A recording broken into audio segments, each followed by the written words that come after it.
बिस्मिल्लाहिर्रहमानिर्रहीम बिस्मिल्लाहिर्रहमानिर्रहीम। This is Syed Ahmad Mujtaba advocate high court. Viewers, आप देख रहे हैं मेरा channel the universe of law by Ahmad Mujtaba. Viewers, आज हम डिस्कस करते हैं पार्टीशन के दावे के बारे में कि किसी भी प्रॉपर्टी की जो तकसीम है उस तकसीम के लिए कौन कौन से पैरामीटर्स हैं और वो तकसीम कैसे करवाई जा सकती है। जैसे आपको पता है, आपको मालूम है, प्रॉपर्टीज़ दो किस्म की होती हैं। एक को हम प्रॉपर्टी कहते हैं जो कि ज़रूरी ज़मीन होती है, एग्रीकल्चरल लैंड, और दूसरी प्रॉपर्टी जो होती है वो शहरी प्रॉपर्टी होती है, जिसमें हमारी कमर्शियल प्रॉपर्टी भी आ सकती है, हमारी रेजिडेंशियल प्रॉपर्टी भी आ सकती है। जो प्रॉपर्टी एग्रीकल्चरल लैंड होती है उसकी तकसीम का तरीक़ाकार जो है वो हम और तरीके से करते हैं। जो हमारी शहरी प्रॉपर्टी है वो तकसीम हम और तरीके से करवाते हैं। ज़रूरी ज़मीन की जो तकसीम है उसके लिए एप्लीकेशन दी जाती है तहसीलदार साहब को, जो कि रेवेन्यू डिपार्टमेंट के होते हैं, और उसको किसी भी तहसीलदार को जो रेवेन्यू ऑफिसर्स हैं उनको एप्लीकेशन मूव की जाती है कि ये हमारी ज़रूरी ज़मीन है, इस ज़मीन की जो है वो हमारा मुश्तरका खाता है, इस मुश्तरका खाते को जो है वो बाकायदा तौर पे तकसीम किया जाए और उसके वनडे बना के जो है वो हमें हमारे हिस्से के मुताबिक जो है उसका कब्ज़ा हमें डिलीवर किया जाए। लेकिन जो शहरी प्रॉपर्टी है, जो हमारी शहरों में जो प्रॉपर्टीज़ होती हैं, जैसे हमारे घर हैं, हमारी कमर्शियल दुकानें हैं, हमारे प्लॉट्स हैं, कुछ भी ऐसा जो कि ज़रूरी ज़मीन की डेफिनेशन में नहीं आता, तो उसकी जो तकसीम है वो हम बज़रिया सिविल कोर्ट है जो है वो उसकी तकसीम करवाते हैं। एक एक्ट आया था 2012 में, the Punjab immovable property partition act 2012 जो है वो बाकायदा तौर पे उसमें टोटल तरीका जो है वो तकसीम का बताया गया, और उस एक्ट में हर चीज़ के बारे में डिटेल डिस्कस किया गया। हम देखते हैं कि किसी भी एक फ़र्ज़ करे 10 मरले का घर है और वो वालिद के नाम पे था, उनके 4 या 5 बच्चे हैं, वालिद का इंतकाल हो गया, वालदा का भी इंतकाल हो गया। अब सारे भाई जो हैं उस 10 मरले के घर में, वो फ़र्ज़ करे 3 भाई हैं और वो रहना शुरू हो गए, और बाद में उनमें आपस में डिस्प्यूट पैदा हो गया और वो चाह रहे हैं कि इस 10 मरले के घर को डिवाइड किया जाए कि जो इस तरीके से इनके हिस्से बने और इस तरीके से इसकी पार्टीशन हो जिससे किसी भी शख्स का या किसी भी भाई का जो है वो कोई भी राइट इन्फ्रिंज ना हो। इस सारी सूरत हाल को देखते हुए कोई भी भाई उनमें से जो कि वहाँ पे को शेयर है और उस घर का मालिक है, वो अपनी प्रॉपर्टी की तकसीम के लिए सिविल कोर्ट से रुजू कर सकता है। अब इसके लिए ज़रूरी नहीं होता कि उस प्रॉपर्टी का कब्ज़ा आपके पास मौजूद हो। उस प्रॉपर्टी का कब्ज़ा अगर आपके पास नहीं भी है और उस प्रॉपर्टी पे आपके दूसरे भाई रिज़ाइड कर रहे हैं, लेकिन फिर भी आप उस प्रॉपर्टी का जो दावा है वो दावा दखल या भी बज़रिया पार्टीशन जो है वो आप बज़रिया तकसीम दायर कर सकते हैं। उसका तरीक़ाकार ये है कि दूसरी पार्टी को सम्मन जाते हैं, दूसरी पार्टी नोटिस रिसीव करती है, वो अदालत में आती है। अगर वो भी चाहती है और ये विलिंग होती है कि हम भी वाकई ही इस घर की जो है वो बाकायदा तौर पे तकसीम कर दी जाए, तो अदालत उनसे जवाब तलब करती है, वो अपने जवाब देते हैं। फिर उसके बाद आके दोनों पार्टीज़ को सुना जाता है और फिर उनकी एविडेंसेस होती है। एविडेंस होने के बाद बाकायदा तौर पे एक इंटरम डिग्री जो है वो ग्रांट कर दी जाती है, जो कि एविडेंस की बेस पे और इस चीज़ की बेस पे ग्रांट की जाती है कि जो उन्होंने डॉक्यूमेंट साथ लगाए हैं, और अदालत भी ये कंसिडर करती है कि वाकई ही ये 10 मरले का घर है, ये भाइयों में जो 3 हिस्सेदार हैं, ये को शेयरर्स हैं, इनके दरमियान बराबर तकसीम किया जाए। उस इंटरम डिग्री होने के बाद अदालत उसी डिग्री में बाकायदा तौर पे किसी वकील साहब को लोकल कमीशन अपॉइंट करती है, उसको हम पे करते हैं, और वो लोकल कमीशन जो है वो दोनों पार्टीज़ या सब को शेयरर्स को नोटिस करता है। नोटिस करने के बाद वो बाकायदा तौर पे उस प्रॉपर्टी पे जाता है, वो वहाँ पे बयानात रिकॉर्ड करता है और वो अपनी एक रिपोर्ट जो है वो अदालत में सबमिट करता है कि either this property can be partition physically और नॉट, और उसमें वो अपनी तो टोटल उस प्रॉपर्टी का नक्शा बना के और हर चीज़ को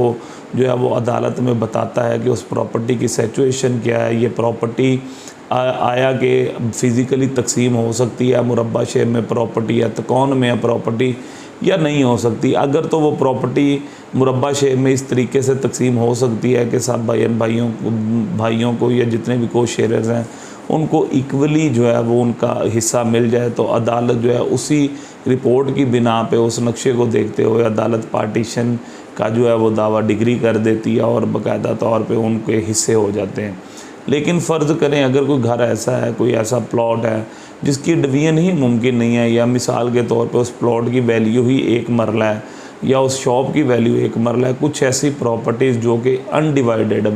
अनडिवाइडेबल होती हैं जिनको तकसीम ही नहीं किया जा सकता, तो उसमें फिर अदालत अपना दूसरा तरीक़ाकार इस्तेमाल करती है और उस लोकल कमीशन की जो रिपोर्ट हो उसके मुताबिक अदालत उस प्रॉपर्टी की वैल्यूएशन लगवाने के लिए 3 से 4 कोटेशंस मांगती है, जो कि मुख्तलिफ़ किस्म के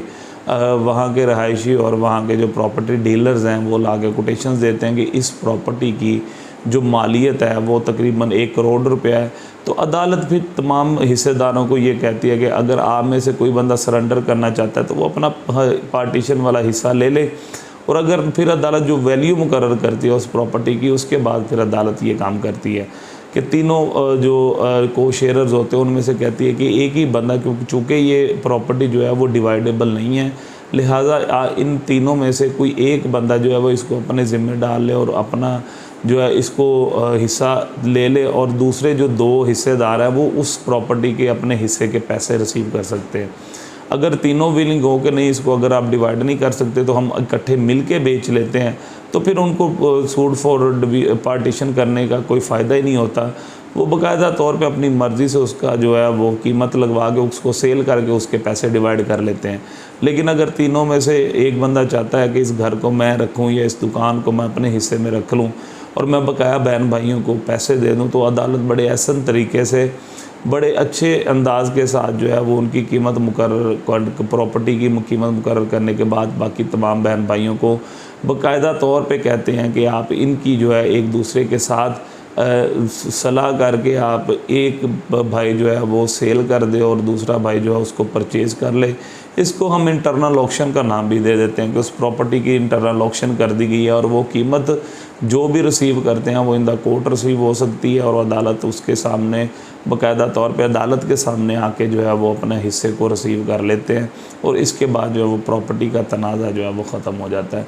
इसी तरीके से ये जो था इसमें लिमिटेशन जो है वो 6 साल रखी गई है। जब भी एक फ़रीक जो है इनकारी हो जाए कि अगर मैं इसको डिवाइड नहीं करना चाहता तो दूसरा फ़रीक है वो बाकायदा तौर पे 6 साल की जो है वो अपनी पार्टीशन इनकारी के बाद इनकार होने के बाद उसका जो कॉज ऑफ एक्शन है वो डेली बेसिस पे होगा और वो 6 साल तक जो है वो सूट फॉर पार्टीशन दायर कर सकता है। इसमें जो सबसे ज़रूरी और अहम चीज़ ये है कि इसके लिए ज़रूरी नहीं है कि आप उसको प्रॉपर्टी में बाकायदा तौर पे आपको कब्ज़ा मौजूद हो। अगर आपका कब्ज़ा नहीं भी है तो आप जो suit for partition through possession जो है ना वो फ़ाइल कर सकते हैं, जिसमें आपको आपकी प्रॉपर्टी को तकसीम भी किया जाएगा और बाकायदा तौर पे आपको आपके जो हिस्सा है वो भी प्रोवाइड किया जाएगा। अब इसमें हम इस तरफ आते हैं कि इसमें कोई हार जीत नहीं होती, ना कोई किसी का राइट इन्फ्रिंज होता है। इसमें जितने भी को शेयरर्स हैं बस कोर्ट उनके हिस्सों को डिवाइड कर देती है। लेकिन हमारे माशरे में जो मेलाफाइडी होती है वो ये होती है कि जिस बंदे के पास पोजेसन होता है वो चाहता ही नहीं है कि इस घर को डिवाइड किया जाए। वो कहता है कि मेरे पास अगर कब्ज़ा है, बाकी बहन भाई जो हैं वो मुझसे कब्ज़ा मांग रहे हैं या मुझसे पैसे डिमांड कर रहे हैं, तो मैं इस हालत में नहीं हूँ कि मैं अभी फ़िल फ़ौर उनको पेमेंट कर सकूँ। तो लिहाजा वो अपनी डिलेइंग टेक्निक्स के साथ जो है वो इसको डिले करवाता जाता है ताकि ना ही कोर्ट की तरफ से कोई ऐसा ऑर्डर हो, ना ही प्रॉपर्टी की पार्टीशन हो। तो उसको देखना चाहिए कि कौन बंदा जो है वो मेलाफाइडली इसको देख रहा है और किसकी जो है वो जहन में बदनीयती शामिल है जिसकी बिना पे वो इस प्रॉपर्टी को पार्टीशन नहीं करने दे रहा। तो इससे साफ ज़ाहिर हो जाता है कि उसके जहन में कोई बदनीति मौजूद है। तो लिहाजा इसीलिए जब भी अदालत का जो केस होता है ये हमेशा डिग्री होने वाले ही होते हैं और प्रॉपर्टी की पार्टीशन के जो दावे हैं अदालत कोर्ट अपनी निगरानी में उसकी बाकायदा तौर पे पार्टीशन करवाती है और पार्टीशन करवाने के बाद अदालत तमाम हिस्सेदारों को जो को शेयरर्स हैं उनको उनका हिस्सा प्रोवाइड करते हैं। अब यही तरीक़ाकार जो है वो ज़रूरी प्रॉपर्टी का है कि जो उसमें तहसीलदार होता है वो ख़ुद भी जा सकता है या तहसीलदार कोई ना कोई बंदा मुकर्रर कर देता है जो जाके वो सारी पैमाइश करने के बाद उसके वनडे बनाता है, जिसको हम जैसे दूसरी सूरत में हम कह सकते हैं कि उनके हिस्से बनाता है। और हिस्से बनाने के बाद जो है वो कोर्ट जो है वो जो रेवेन्यू कोर्ट है वो भी ऑर्डर प्लेस कर देती है, उस ऑर्डर के तहत वो जो है प्रॉपर्टी उनकी तकसीम हो जाती है। अब इसमें ये एक और सवाल पैदा होता है कि आइदर हम प्रॉपर्टी को जो है वो तकसीम किए बगैर ही सेल कर सकते हैं। हाँ बिल्कुल कर सकते हैं। अगर आपका कुछ को शेयरर ये चाहता है कि मैं प्रॉपर्टी को तकसीम किए बगैर किसी और को सेल कर दूं, तो बिल्कुल वो कर सकता है और वो सेल करेगा, उसको उससे सिर्फ अपनी मलकियत ट्रांसफ़र करेगा, लेकिन जो पोजेसन ऑफ लैंड है वो ट्रांसफ़र नहीं हो सकता। उसमें बिल्कुल जो न्यू परचेज़र होता है उसकी हैसियत वैसे ही होती है जैसे कि पहले को शेयरर की है, कि वो भी अपनी उस प्रॉपर्टी को डिवाइड करवाने के लिए वो भी सूट फॉर पार्टीशन ही दायर करेगा, और वो सूट फॉर पार्टीशन दायर करने के बाद जो है वो अपने हिस्से को अलग करके बाकायदा तौर पे फिर उसको किसी को एब्सोल्युटली उसको सेल कर सकता है विद पोजेसन। तो व्यूअर्स, ये सारी आज की हमारी डिस्कशन थी सूट फॉर पार्टीशन के बारे में। इंशाल्लाह नेक्स्ट वीडियोज़ में हम अपनी अदर जो भी लीगल इश्यूज़ हैं उसके बारे में डिस्कस करेंगे। इसी तरह हमारा चैनल देखते रहिएगा। Thank you so much. Allah हाफिज़।